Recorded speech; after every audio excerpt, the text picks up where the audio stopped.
Turki Utsmani merupakan salah satu kerajaan Islam terbesar yang memiliki wilayah mencakup sebagian Asia dan sebagian Eropa.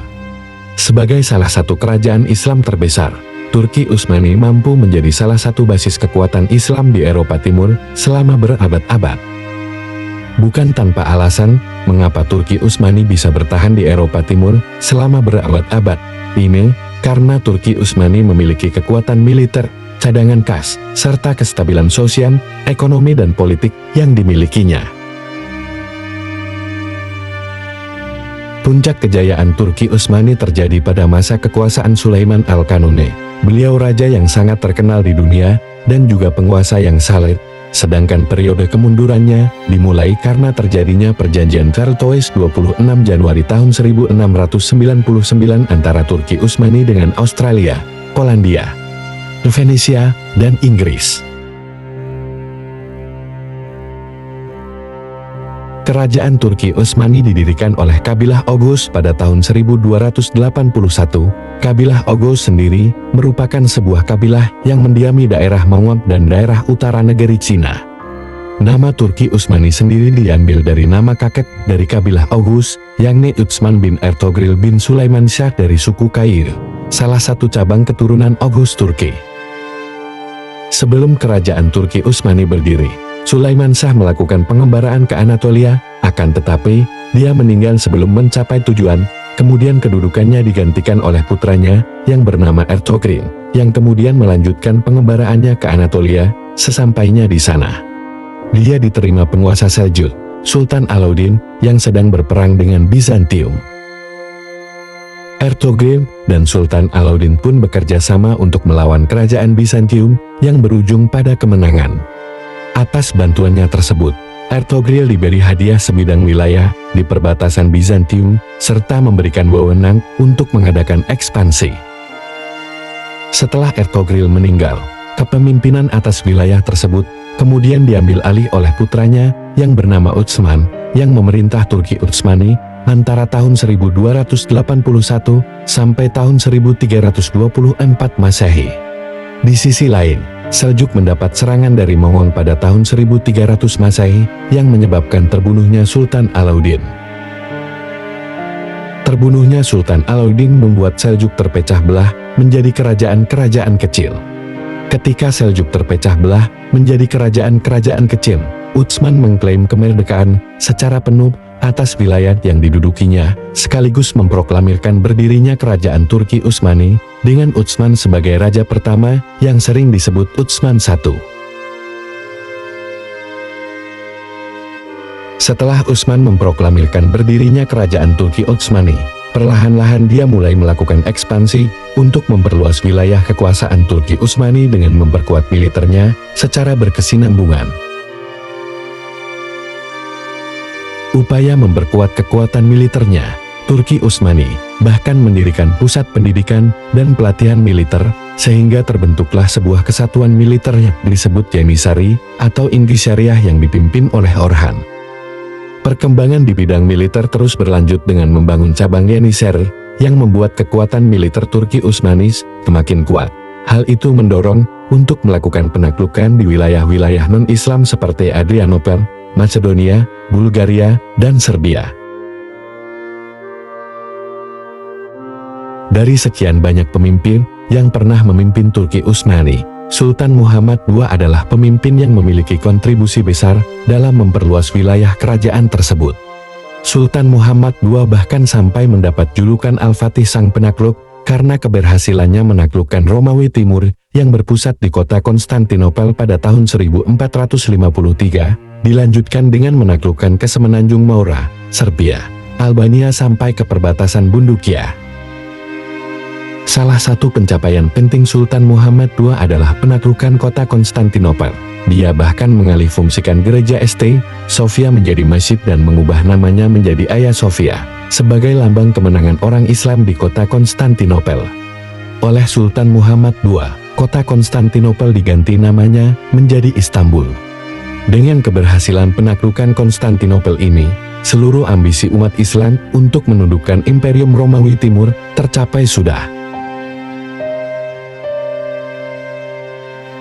Masa kejayaan Turki Utsmani tentu tidak lepas dari aspek politik dan pemerintahan. Para pemimpin Turki Utsmani semuanya memiliki gelar sultan dan khalifah sekaligus. Dua gelar ini memiliki fungsi dan peran yang berbeda. Gelar sultan menunjukkan bahwa pemimpin memiliki peran sebagai penguasa duniawi, sedangkan gelar khalifah berarti bahwa raja atau pemimpin juga berkuasa atau memimpin di bidang agama atau aspek spiritual. Tampuk kekuasaan di Turki Utsmani diteruskan secara turun-temurun, akan tetapi tidak harus putra pertama yang harus mewarisi kekuasaan sultan terdahulu. Dalam berkembangannya pergantian kekuasaan itu juga diserahkan kepada saudara Sultan bukan kepada anaknya. Terkait struktur pemerintahan, Sultan sebagai penguasa tertinggi akan bekerja dengan dibantu oleh Sadr al-Azam Perdana Menteri yang membawahi Pasha Gubernur, dan Gubernur mengepalai daerah tingkat 1, kemudian di bawahnya terdapat beberapa orang al-Zanasi atau al-Alawiyah Bupati. Untuk mengatur pemerintahan negara, di masa Sultan Sulaiman I disusun Undang-Undang Kanur yang bernama Multaka al-Abur yang menjadi pegangan hukum bagi kerajaan Turki Utsmani sampai datangnya reformasi pada abad ke-19. Pada abad ke-19, Kekaisaran Turki Utsmani telah kehilangan banyak wilayah kekuasaannya, terutama di daerah Balkan Eropa Tenggara. Runtuhnya Kekaisaran Turki Utsmani dimulai pada tahun 1908, ditandai dengan peristiwa Revolusi Turki Muda. Revolusi Turki Muda adalah upaya restorasi konstitusi Ottoman tahun 1876 yang dilakukan oleh Gerakan Turki Muda pada 24 Juli tahun 1908. Melalui gerakan ini, sejumlah pemikir yang tergabung dalam Turki Muda memaksa Sultan Abdul Hamid II tahun 1876 sampai tahun 1909 mengembalikan sistem monarki konstitusional tahun 1876 dan memasukkan politik multipartai dalam Kekaisaran Turki Utsmani. Setelah meletusnya pemberontakan di Provinsi Rumelia yang dipicu oleh Komite Persatuan dan kemajuan intrik dalam militer dan menguatnya ketidakpuasan terhadap pemerintahan otokratis.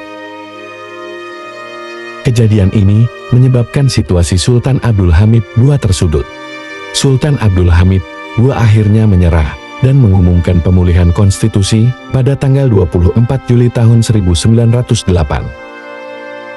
Peristiwa ini sekaligus menandai dimulainya era konstitusi kedua Kekaisaran Ottoman, akan tetapi Komite Persatuan dan Kemajuan sebenarnya tidak sepenuhnya berkomitmen pada cita-cita demokrasi dan konstitusionalisme.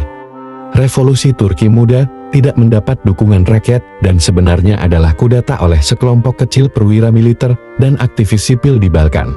Setelah peristiwa Revolusi Turki Muda, situasi di Kekaisaran Turki Utsmani tidak pernah stabil. Wilayahnya semakin berkurang, bersamaan dengan meletusnya berbagai peperangan di Eropa pada awal tahun 1910-an, menjelang Perang Dunia I tahun 1914 sampai tahun 1918. Kekaisaran Turki Utsmani menghadapi serangkaian kudeta. Kudeta tersebut membawa Turki Ottoman masuk dalam Perang Dunia dalam blok sentral bersama Jerman, Austria, Hongaria, dan Bulgaria pada tahun 1918. Perang Dunia I berakhir dengan kekalahan blok sentral. Kekalahan dalam Perang Dunia I memaksa Kesultanan Utsmaniyah menandatangani gencatan senjata Mudros pada 30 Oktober tahun 1918, yang membuat kondisinya semakin terpuruk. Setelah itu, Istanbul diduduki oleh pasukan gabungan Inggris, Prancis, Italia, dan Yunani. Ketika pasukan sekutu menduduki wilayah Ottoman, kelompok revolusioner Turki menunjukkan perlawanan yang kemudian berkembang menjadi Perang Kemerdekaan Turki. Pada masa ini, muncul tokoh berpengaruh bernama Mustafa Kemal yang mengupayakan agar Turki mendapatkan kemerdekaannya. Pada Maret tahun 1920, Mustafa Kemal menyerukan pemilihan nasional untuk membentuk parlemen Turki baru di Angora, disusul dengan dihapuskannya Kesultanan Utsmaniyah. Kesultanan Utsmaniyah berakhir pada 1 November tahun 1922 ketika gelar Sultan Utsmaniyah ditiadakan. Adapun beberapa penyebab dari runtuhnya Kesultanan Utsmani adalah tidak berwibawanya Sultan yang memerintah terutama di masa krisis Perang Dunia I dan terjadi banyak penyimpangan terkait keuangan negara. Pada 21 November tahun 1922, Konferensi Lausanne dilangsungkan, di mana membahas tentang sistem pemerintahan Turki.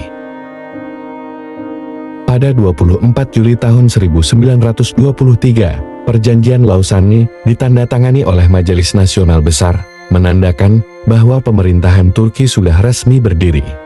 Proklamasi kemerdekaan Turki digelorakan pada 29 Oktober tahun 1923, bersamaan dengan diangkatnya Mustafa Kemal sebagai presiden pertama di Turki. Pada hari itu, Turki dinyatakan sebagai republik dengan ibu kota di Ankara. Kemudian, pada 3 Maret tahun 1924, Kekhalifahan Utsmaniyah atau Ottoman secara resmi dibubarkan oleh Mustafa Kemal Atatürk.